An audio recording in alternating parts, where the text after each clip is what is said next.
साथियों नमस्कार। नीट का मामला थमने का नाम नहीं ले रहा है और नीट को लेकर के नीट की परीक्षा में जिस तरह धांधली हुई उसको लेकर के छात्र जगह जगह लगातार प्रदर्शन कर रहे हैं।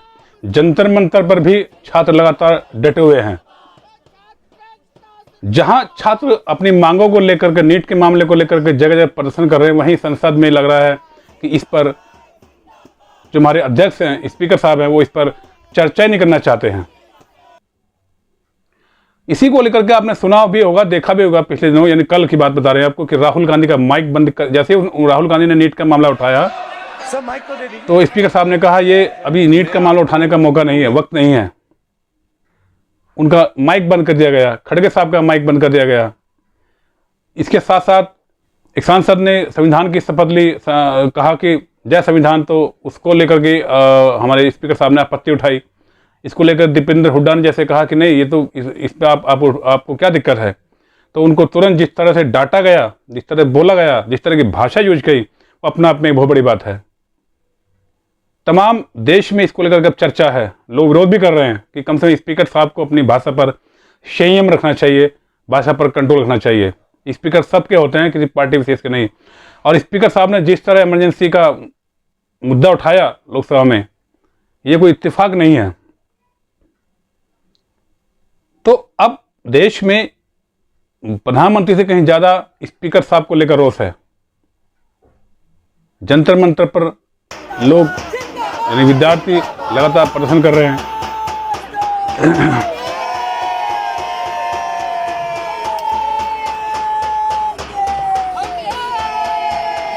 जंतर मंतर पर विद्यार्थी लगातार प्रदर्शन कर रहे हैं और क्या कह रहे हैं सुनिए जरा।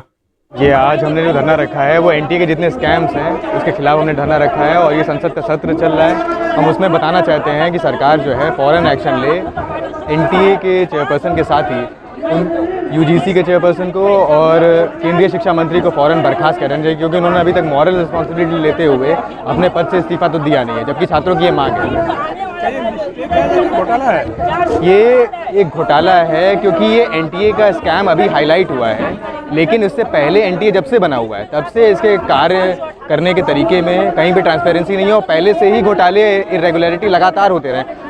साल में अलग अलग एग्ज़ाम होते हैं। ये नीट से ये इशू प्रकाश में आया, लेकिन उससे पहले भी सीयूईटी का एग्ज़ाम हुआ था। सीयूईटी एग्ज़ाम में कभी भी स्थगित किया जा रहा है, कभी भी सेंटर बदले जा रहे हैं, ये सारे इशू थे, लेकिन ये कभी भी छात्र उठाते रहे हैं मसला, लेकिन उन्होंने कभी भी ध्यान नहीं दिया। उससे पहले भी पिछले साल नीट की परीक्षा हुई और नेट की परीक्षा हुई, उसमें भी तमाम तरह की अनियमितताएं आती रही हैं। छात्र प्रदर्शन करते रहे हैं, यूजीसी के बाहर तक प्रदर्शन करते रहे हैं, लेकिन अभी तक कोई ध्यान नहीं दिया गया। इस बार ये मामला प्रकाश में आया ही है। साथ में छात्रों में काफ़ी आक्रोश भी है, क्योंकि इससे नेट और नीट से 33 लाख करीब छात्र पूरे प्रभावित हुए हैं। और ये जो प्रभावित हुए हैं, खाली ये नहीं, इनके पूरे परिवार प्रभावित हुए हैं, क्योंकि सालों से तैयारी कर रहे हैं। पेपर लीक का मामला सुनने में आ रहा है जी, वहाँ पर एनडीए भाजपा की सरकार है। बिहार में लीजिए, हरियाणा लीजिए, गुजरात लीजिए, इसको आप कहिए तो क्या? बिल्कुल, यहाँ पे जो अलग अलग जो प्रदेशों की सरकार है प्लस जो सेंट्रल जो सरकार है वो भाजपा की रही है, और यहाँ पे घोटालों की संख्या ज़्यादा रही है। और कोचिंग माफिया जो है वो जो शीर्ष अधिकारी होते हैं, जो क्वेश्चन पेपर जो एजेंसीज होती हैं जो कंडक्ट कराती हैं टेस्ट, उनके साथ वो सीधे सीधे मिले होते हैं। हम मध्य प्रदेश में ही देख लें, एक बहुत बड़ा घोटाला हुआ था कुछ साल पहले, व्यापम घोटाला। उसमें बहुत लोग उससे प्रभावित हुए थे, लेकिन उसको दबा दिया गया मामला। आज उसको मामले को पूरे तरीके से कोई याद ही नहीं करता है। तो ये सरकार पूरे घोटालों की रही है और ये इनको पूरा मॉरल रिस्पॉन्सिबिलिटी लेते हुए सैक करना पड़ेगा एजुकेशन मिनिस्टर को, केंद्रीय शिक्षा मंत्री को। तो सुना आपने, जंतर मंतर पर जो विद्यार्थी लगातार नीट मामले को लेकर के प्रदर्शन कर रहे हैं। इतना ही नहीं, अब मामला यहां तक पहुंच चुका है कि एनआरआई भी हमारे स्पीकर साहब को नसीहत दे रहे हैं। आपको मालूम होगा, जब स्पीकर साहब चुने गए थे तब भी कई सांसदों ने स्पीकर साहब से रिक्वेस्ट की थी, गुजारिश की थी, उनको नसीहत दी थी कि अब हमें उम्मीद है आप माइक बंद नहीं करेंगे, अब हमें उम्मीद है कि आप सबको समान रूप से देखेंगे, चाहे वो पक्ष का हो चाहे विपक्ष का हो। लेकिन ऐसा होता दिख नहीं रहा है। इसी को लेकर के लोगों में रोष है। तो अब एनआरआई हैं, भारतीय लोग जो बाहर में रहते हैं, उन्होंने भी स्पीकर साहब को नसीहत देनी शुरू कर दी है। उन्होंने यहाँ तक कह दिया है कि आप घर के झगड़ों की जो खुन्नस है उसको आप संसद में निकाल रहे हैं, यहाँ तक एनआरआई ने कह दिया है। एक एनआरआई हैं जो इंडियन नेशनल कांग्रेस ओवरसीज के मीडिया प्रभारी बताए जा रहे हैं, इंचार्ज हैं। उन्होंने इसको लेकर के क्या कहा, अपने जो हमारे अध्यक्ष साहब हैं लोकसभा स्पीकर ओम बिरला जी को लेकर के क्या कहा, पहले उनका ये बयान सुनिए। स्पीकर हैं, भगवान नहीं है। एक सवाल है मेरा ओम बिरला जी से। ओम बिरला जी, अक्सर ये बात कही गई है, जैसा स्वभाव किसी इंसान का घर में होता है ना, वही स्वभाव उसका बाहर होता है। तो आप घर में भी इसी तरह बात करते हो जैसे संसद में बात करते हो, अपने नौकर चाकर से, भाभी से, बच्चों से, अपने दोस्तों से, बैठ गया, उड़ गया, चलो बाहर निकलो, ऐसे बात करते हो क्या आप? देखिए ओम भाई साहब, मैं जयपुर का हूँ, आप एक कोटा शहर से कुछ ही किलोमीटर दूर है। कोटा के लोग तो ऐसे नहीं थे, और मैं अमेरिका में रहता हूँ। हमारे यहाँ भी स्पीकर होते हैं, मगर उनको हम भगवान नहीं मानते। हमारे देश में क्या है, किसी को भी भगवान का दर्जा दे दिया जाता है। स्पीकर हैं आप 3 साल, 5 साल, 6 महीने, 8 महीने, उसके बाद कुछ नहीं। दूसरी बात, आप 40,000 वोटों से जीत के आए थे, जिनको आप बैठने के लिए बोल रहे हो लाखों वोट से जीत के आए।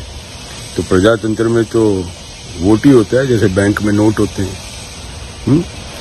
ओम बिरला भाई साहब, थोड़ा स्वभाव ठीक करें, नरमी लाएं, क्यों घर की भड़ास संसद में निकालते हैं आप?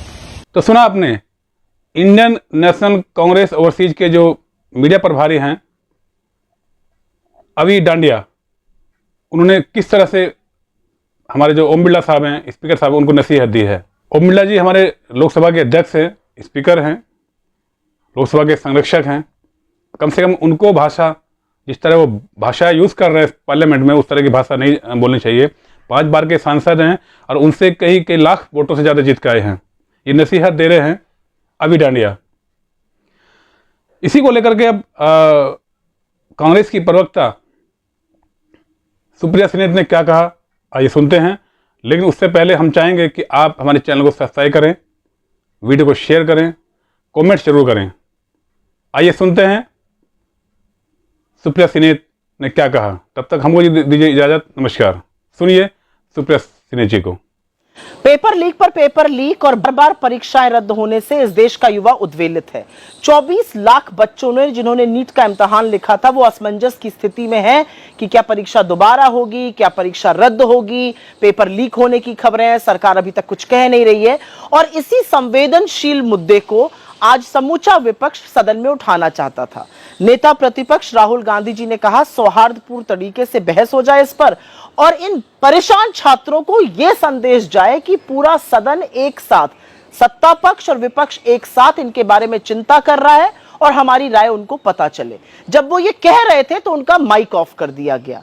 यही मांग और यही बात जब नेता प्रतिपक्ष, नेता विपक्ष राज्यसभा में उठा रहे थे, कांग्रेस अध्यक्ष श्री खड़गे जी, उनका भी माइक बंद कर दिया गया।